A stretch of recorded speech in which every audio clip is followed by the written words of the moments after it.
Hey fellas, Harvard is a pretty interesting school with some fun quirks. For example, some of the unofficial graduation requirements for undergraduates are to jump off a bridge into the Charles River, copulate in the main library, and pee on the statue of Harvard's namesake, John Harvard. But in the 17 and 1800s, one tradition stands out as the weirdest in all of higher education history. Today, we're taking a look at the cadaver capers of Harvard Spunker Club.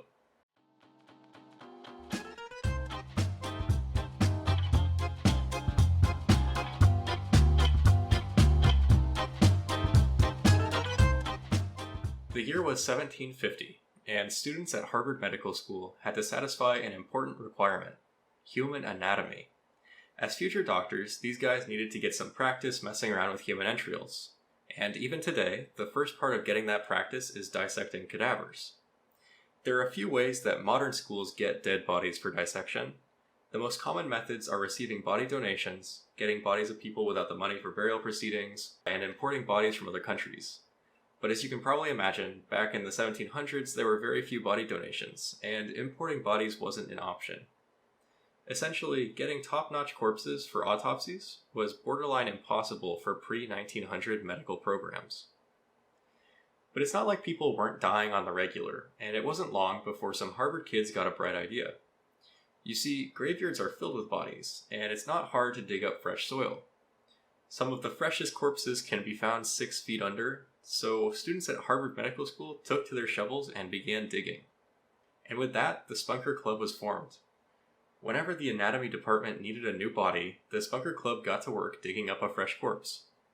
Formally speaking, the university didn't acknowledge the club's existence, but it would be silly to think that the medical school didn't know about it.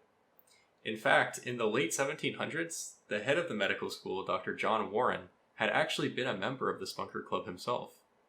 Even better, his son, John Collins Warren, also attended Harvard Medical School and joined the Spunker Club while his father was running the school. The Spunker Club was in operation for at least 50 years, and because it was at Harvard, some pretty big names went through the club. The son of American founding father Samuel Adams, as well as the former Secretary of War William Eustis, are just two examples.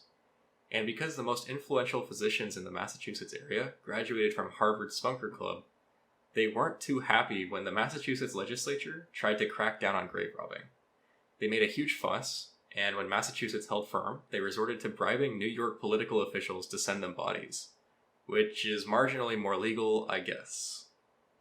Anyway, the whole thing was forgotten to history until 1999, when a construction crew working on a Harvard chapel knocked down a basement wall and found a pile of skeletons. As one can imagine, this created quite a ruckus, and a lot of difficult questions were asked. Eventually, it was discovered that a janitor during the 1800s was paid extra to bring the medical school grave-robbed corpses for dissections. Then, after the bodies had served their purpose, the janitor was told to dispose of them. So naturally, he dumped the bodies in the chapel basement, as one does.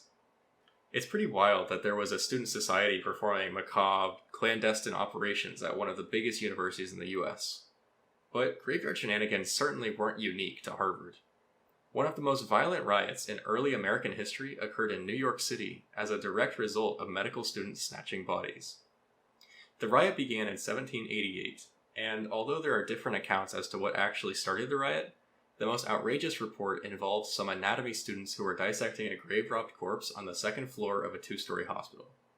During the dissection, a kid from the street climbed a ladder to see what was going on in the room, and one of the dissecting students looked up, saw the kid, and then grabbed a dismembered hand and waved it at him, saying that it was the arm of the kid's recently deceased mother. Traumatized, the kid ran to his father, who got together a group of buddies and stormed the anatomy students' building. New York City was already pretty fed up with grave robbing by this point, and the whole situation quickly escalated to a murderous scale. By the time the riot ended, an estimated 20 people had lost their lives, all presumably because of one horrible joke from a nation of grave-robbing physicians. Today, the riot is known infamously as the Doctors' Mob of 1788. Whether it was Harvard students trying to fulfill a graduation requirement, or New Yorkers doing some dissections, grave robbing was a common practice for medical practitioners before states began cracking down on cemetery hijinks. Morbid or not, grave robbing played a major role in educating the physicians who went on to found America's earliest healthcare system. Alright, fellas, get out of here.